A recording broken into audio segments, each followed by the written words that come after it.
ഭരണഘടനാ ഭേദഗതികൾ. ഇന്ത്യൻ ഭരണഘടനയിൽ ഭാഗം 20 ഭരണഘടനാ ഭേദഗതികളെക്കുറിച്ച് പ്രതിപാദിക്കുന്നത്.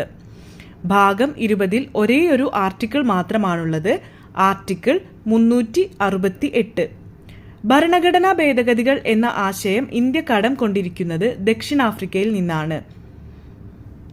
ഭരണഘടന ഭേദഗതി ചെയ്യാനുള്ള അധികാരം നിക്ഷിപ്തമായിരിക്കുന്നത് പാർലമെന്റിലാണ്.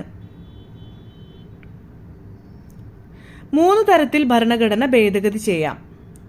ഒന്നാമതായി സിമ്പിൾ മെജോറിറ്റി അഥവാ കേവല ഭൂരിപക്ഷം. സഭയുടെ കേവല ഭൂരിപക്ഷം കിട്ടിക്കഴിഞ്ഞാൽ ആ നിയമം പാസ്സാകും.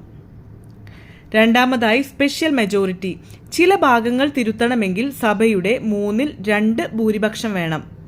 മൂന്നാമതായി ചില നിയമങ്ങൾ തിരുത്തണമെങ്കിൽ പകുതിയിലധികം സംസ്ഥാനങ്ങൾ പിന്തുണയ്ക്കേണ്ടതായിട്ടുണ്ട്.